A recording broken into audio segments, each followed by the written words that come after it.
আজকে আমি মজাদার একটা রেসিপি দেখাবো, যেটা হচ্ছে গরুর মাংসের শুটকি, যেটা মানে মাংসকে শুকানো হওয়ার পর এইটা দিয়ে রান্না করা হয় আর কি।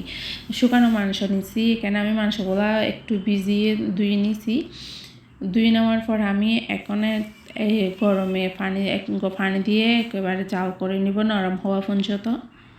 কারণ এগুলো মাংস যখন রান্না করার পর শুকানো হয়েছে তাইলে তো অনেক তাই না, সেজন্য একটু ভালোভাবে সিদ্ধ করে নিছি। সিদ্ধ করে নিয়ে একটু নরম নরম হয়ে গেছে। এরপরে একেবারে একটা সাহায্যে, আপনাদের যদি বাসায় শিলপাটা তাহলে ওখানেও একটু তেত্ত করে নিতে পারবেন। আমি এখানেও এরকম করে নিছি।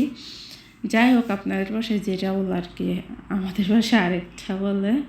এখন আমি তেল দিয়ে দিচ্ছি, এইদিকে আবার মাংসের উপর পেঁয়াজ আর গরম মশলা দিয়ে দিব, দারচিনি, গোলমরিচ আর লবঙ্গ গুঁড়ো দিয়ে ভালোভাবে মেখে নিয়েছি। তেলগুলো অলরেডি গরম হয়ে গেছে, আমি এর মধ্যে দিয়ে দিছি। দিয়ে ভালোভাবে নেড়ে চেড়ে দিচ্ছি। পেঁয়াজগুলো একসাথে মানে কষিয়ে যাবে আর কি। এখন আমি হলুদের গুঁড়া আর মরিচের গুঁড়া দিয়ে দিব।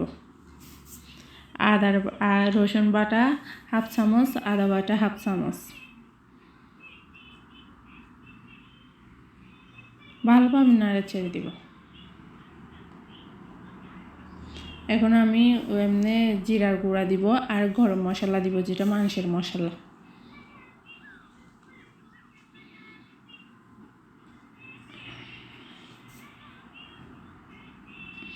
ঢাকনা দিয়ে ডেকে দিছি। প্রায় 10-15 মিনিট পর আমি আবার নাড়িয়ে চাড়িয়ে দিয়ে সুন্দরভাবে এতে আমি টমেটো দিয়ে দিছি।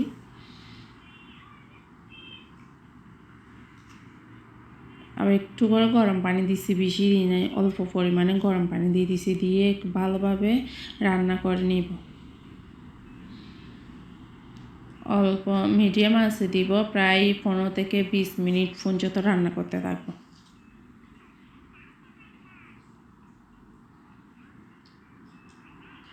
এখন আমি এতে রসুন কুচি আর কাঁচামরিচ কুচি দিয়ে দিছি।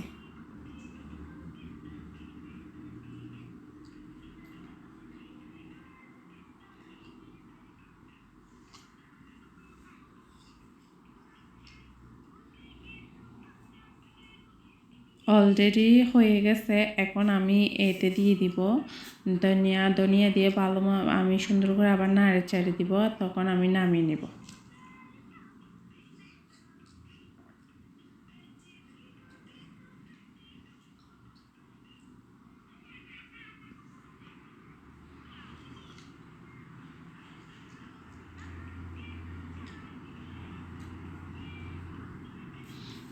মাশাআল্লাহ, দেখতে যেমন সুন্দর, খেতে অসাধারণ। আপনারা গরম ভাতের সাথে বলেন আর পরোটার সাথে বলেন, খেতে অসাধারণ।